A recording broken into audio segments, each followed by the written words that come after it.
Good day, fellow mathematicians. Welcome back to our video. Today, we're going to discuss another topic in differential equations. In fact, this is the first lecture about differential equations, and that is separable differential differential equations. Separable differential equations. I haven't discussed any video topic concerning differential equations. This will be the first video. And today we're going to discuss the variable separable differential equations. And sometimes, naririnig kong pinopronounce as separable, or pero in reality, this is the separable differential equations. Now, let's get started. Ano nga ba yung mga separable differential equations? Ano yan? Yan yung mga differential equations na may isusulat mo sa form na dy over dx is equal to f of x times g of y. Yan yung mga pwede mo isulat as ganyan. Separable, ibig sabihin, you can separate them. Ano yung mga examples? Yung mga examples niyan. Ang mga examples ng separable differential equation is that, halimbawa, 1, this is dy over dx is equal to x squared y cubed. Yan ang example because you can determine what is f of x. Ipalitin natin as well. This is f of x. And this is, palitin na, this is g of y.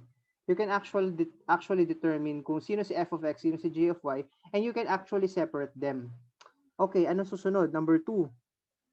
The number 2 example is that dy over dx is equal to e raised to x plus 3, tapos sine of x, tapos cosine of y. Yan, masasabi mo kung sino si f of x and sino si g of y. Okay, tama ba? Ngayon, ano yung mga non-examples? Maganda malaman din natin ano yung mga non-examples. Kung meron tayong examples, meron din tayong non-examples. Non-example number 1, yung dy over dx is equal to x plus y. Bakit siya non-example? Because hindi mo siya ma-turn into a function of f of x and hindi yan yung color ng f of x. Hindi mo siya ma-turn into a function na pwede mo isulat as f of x multiplied by g of y. Hindi mo siya pwedeng isulat ng ganyan. Sunod, number 2.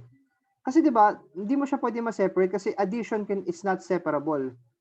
Hindi mo naman pwedeng masabi na ito si f of x, ito si g of y. Tama? Kasi the operation is multiplication, ito addition. You cannot separate them. Okay? Ngayon, ano susunod na non-example? Number 2, we have dy over dx ng, let's say, e raised to x plus sine of y. Basta ang moral of the story, kapag may addition ka and you cannot separate them, kasi nga, ang kailangan product, this is addition. Okay? Ganun lang ang notion nun. Ngayon, how do we solve ang magandang question? How do we get the general solution? How do we get the general solution of this differential equation? Paano natin makikita ang general solution? Kasi 'di ba 'yan yung pinaka goal natin sa differential equation is to find the general solution of such differential equations. Ngayon, how do we answer this? Ngayon, answer. Ganito. Isusulat natin siya as dy over dx is equal to f of x g of y. Tama yan yung form niya, 'di ba?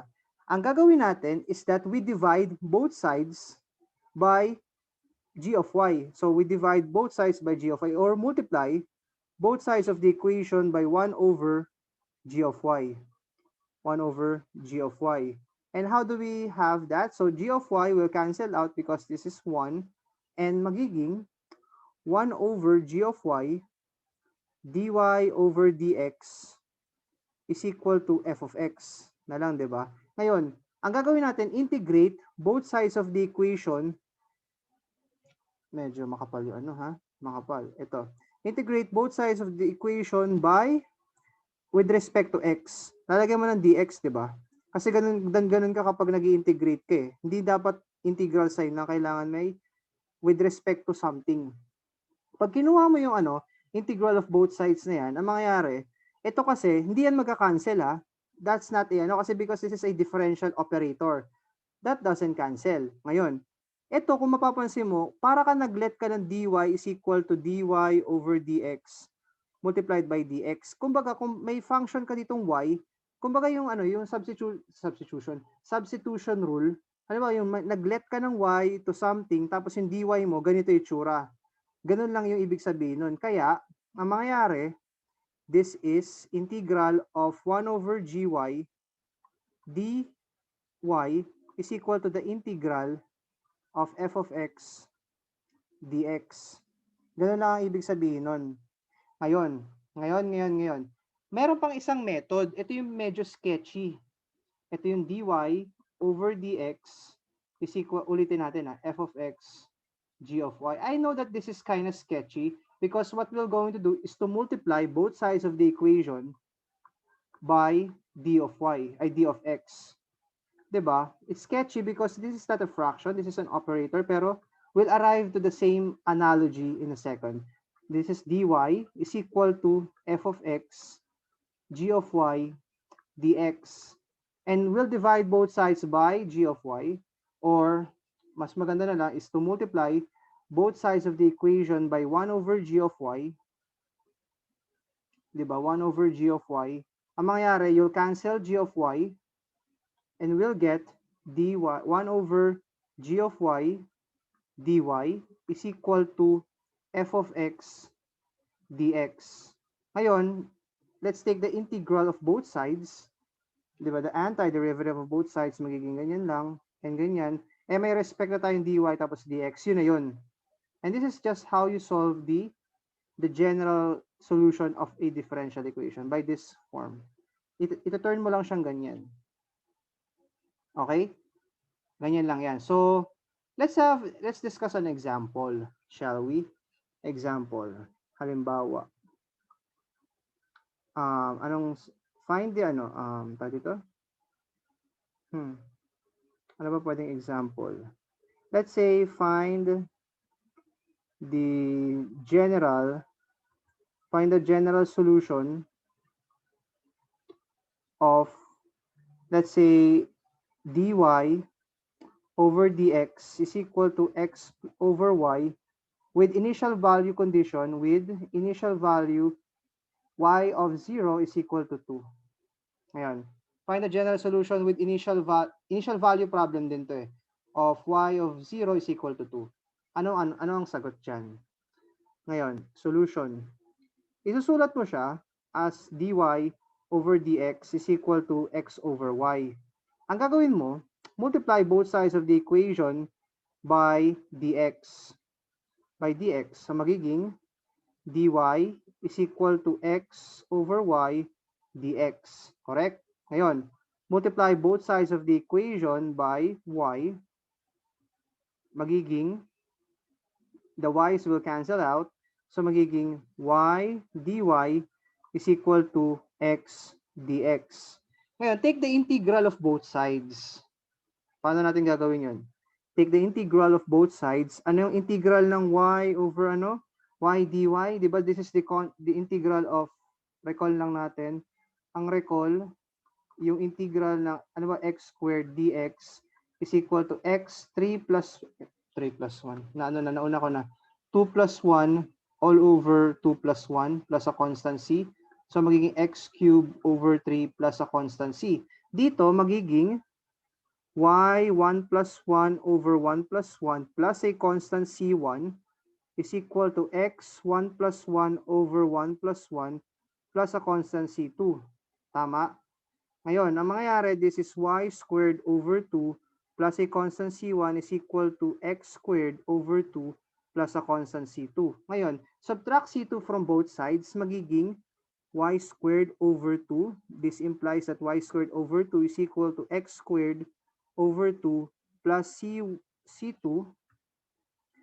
minus c1. Ngayon, ang vital ano naman dito, let C be equal to C2 minus C1 para maging, this implies that this is Y2 over 2 is equal to X2 over 2 plus a constant C. Tama? Ngayon, ngayon. Anong gagawin natin? Multiply both sides of the equation. Multiply both sides of the equation by 2. Magiging y squared is equal to x squared plus 2c. Eh, gusto ko ulit i-let c be equal to c. Bakit? Kasi constant lang naman yan eh. Kahit may number ka sa harap ng constant na yun, constant ka pa rin. So this implies that this is still y squared is equal to x squared plus a constant c. Ngayon, di ba nakikita niyo yung nangyayari? Ngayon, magiging vital tong part na to. We know that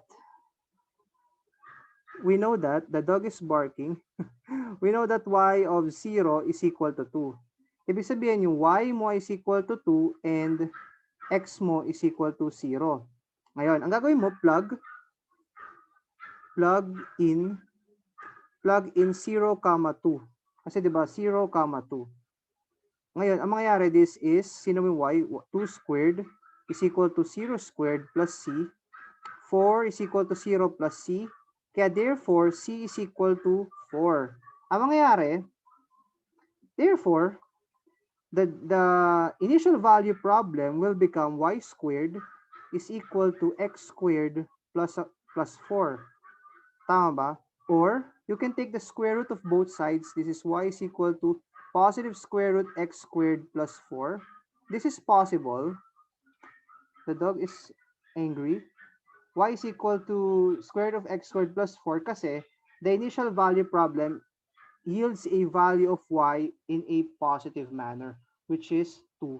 Kaya pwede mong kunin yung positive square root. So, this is the initial value problem of the differential equation. And that's how you separate differential equations. Yung mag-solve ng variable separable differential equations. I hope you learned something today. I hope that you have appreciated this video lecture in differential equations.